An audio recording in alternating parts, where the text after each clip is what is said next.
So tell us about the mortgage process. Yes. So the mortgage process, if we look at the beginning and the end, the beginning would be someone applying for a mortgage, Mm-hmm. and the end would be someone getting their keys, which we would be funding the mortgage, then they get their keys.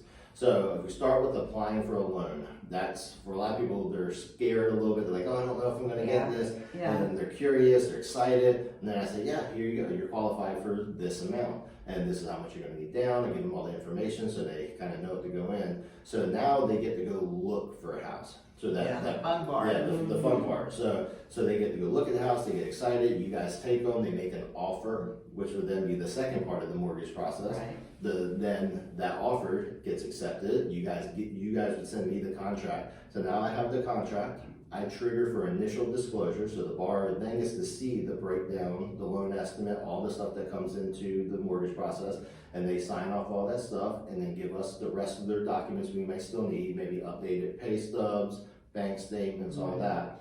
And then we take that, we send it in for what's called an initial underwrite. So we send it into the processor, who then sends it into the underwriter. The processor at that time orders the appraisal, the insurance, the title work, all the third party stuff. Right. And then normally within 24 to 48 hours, we'll get an answer back from the underwriter saying you are conditionally approved.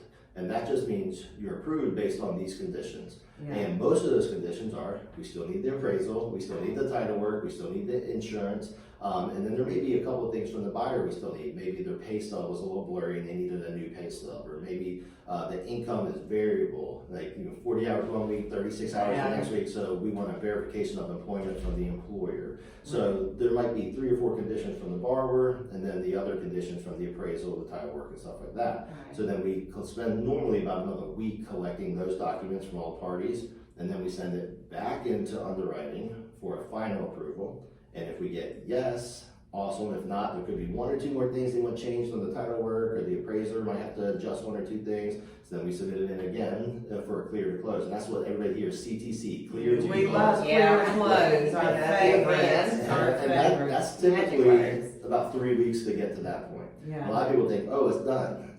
It's not done yet. So you have been cleared to close, but now we got to take the file from our underwriting department, send it to the closing department.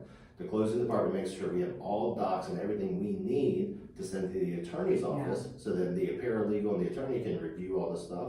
They balance back and forth to make sure that we have the exact number we need, that if the borrower paid for the appraisal, we need to show that that's been paid for, so they don't bring the money again, little stuff like that. So once we have that final number, then the borrower will sign a final CD, or they'll get to see their final CD of cash to close and all that stuff. They'll have their closing date normally within a day or 2 of that, and then they close.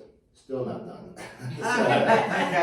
So then it's funding. So the borrower will have wired their 5%, 10%, however, whatever their down payment and closing cost is to the attorney's office, typically the day before or the morning of the closing. And then once everything's signed, the attorney will send us, the mortgage company, all signed docs. We verify this is signed, this is signed, this is signed, and then our funding department releases the funds. So then now the attorney has the borrower's funds and our funds, and they can disperse those funds to the seller, to the attorney's office, to the homeowner's insurance office, to the lender. So the attorney does all the dispersing, and then the keys are ready to be handed over. The keys is what we love. So there's a lot more steps than most people think. I have people like a week after they get the contract, they're like, so we good?